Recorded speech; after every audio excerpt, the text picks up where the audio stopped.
الشيطان الرجيم. بسم الله الرحمن الرحيم. السلام عليكم ورحمة الله وبركاته.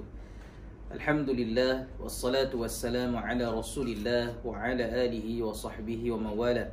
Muslimin dan muslimat dirahmati Allah sekalian, kita bersyukur kepada Allah Subhanahu wa taala kerana pada kali ini dapat lagi kita bertemu dalam siri perbincangan kitab At-Tibyan fi Adab Hamalatil Quran, tata tertib pembaca Al-Quran. Sebelum kita meneruskan perbincangan kita pada hari ini, suka untuk saya mengingatkan kepada semua penonton untuk sama-sama subscribe channel YouTube TV MAMBS, serta boleh like dan follow Facebook page Masjid Al-Muqtafi Bila Syah.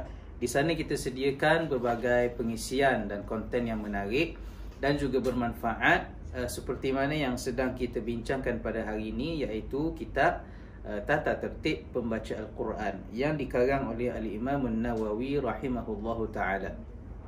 Muslimin muslimat sekalian, hari ini kita masih lagi berada pada bab yang ketiga, iaitu bicara tentang memuliakan ahli Al-Quran dan larangan menganiayai mereka. Dan pada hari ini kita akan masuk kepada fasal yang berikutnya, iaitu bicara dengan manusia menurut tingkatan kefahaman mereka. Daripada Aisyah radhiyallahu anha, katanya, amarna Rasulullah sallallahu alaihi wasallam an nunzilan nas manazilahum, rawahu Abu Dawud. Maksud hadis ini, Rasulullah sallallahu alaihi wasallam telah menyuruh kita untuk mengukur manusia dengan tingkatan masing-masing, yakni dalam pemikiran mereka. Hadis ini riwayat Abu Dawud dan juga Bazzar. Dinyatakan juga dalam bab ini berkaitan dengan Nabi SAW menyuruh supaya kita mengukur manusia pada tahap dan tingkatan masing-masing. Bersabit dengan itu, terdapat riwayat daripada Jabir bin Abdullah radhiyallahu anhuma bahawa Nabi SAW pernah mengumpulkan dua mayat daripada para syuhada yang syahid di perang Uhud di dalam satu perkuburan. Kemudian kata baginda, siapa di antara keduanya yang lebih banyak menghafal Al-Quran?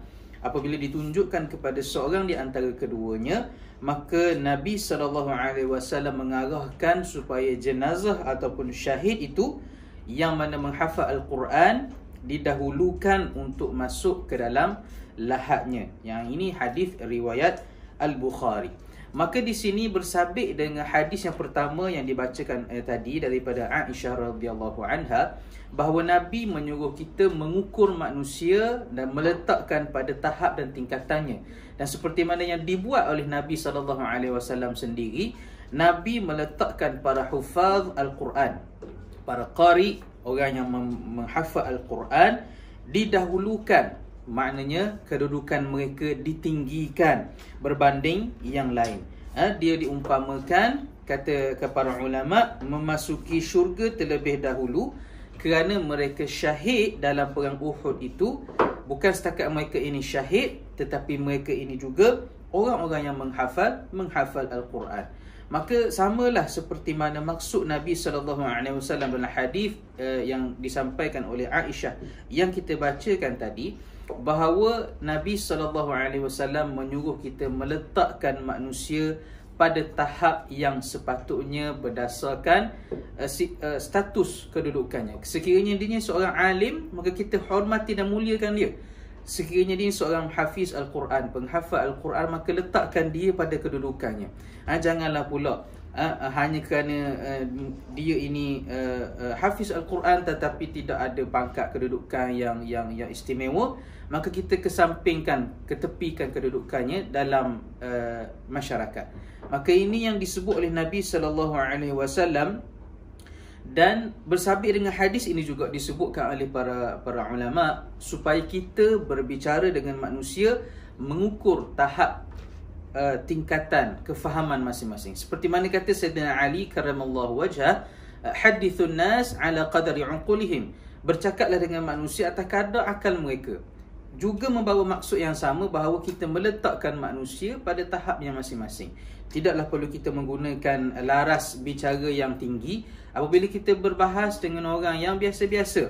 Samalah juga para hufazul Quran yang mungkin mendalami banyak cabang ilmu Al-Quran, mungkin dia nak baca qiraat yang berbagai-bagai dalam salat umpamanya, maka perlulah dijelaskan terlebih dahulu kepada para makmum supaya tidak timbul fitnah, sekalipun itu adalah ilmu daripada ilmu-ilmu Al-Quran.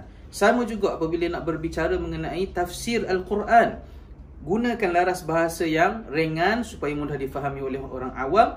Tetapi apabila ia melibatkan dalam kalangan para ilmuwan, maka kita bincanglah dengan laras bahasa yang tinggi pun tidak ada masalah berdasarkan kedudukan tingkatan kefahaman masing-masing. Jadi ini yang perlu kita faham daripada tajuk yang kita bincang pada hari ini, iaitu kita bercakap ataupun kita berhadapan dengan manusia berdasarkan kadar kefahaman dan tingkatan kedudukan diri masing-masing. Moga-moga Allah Ta'ala merahmati kita semua.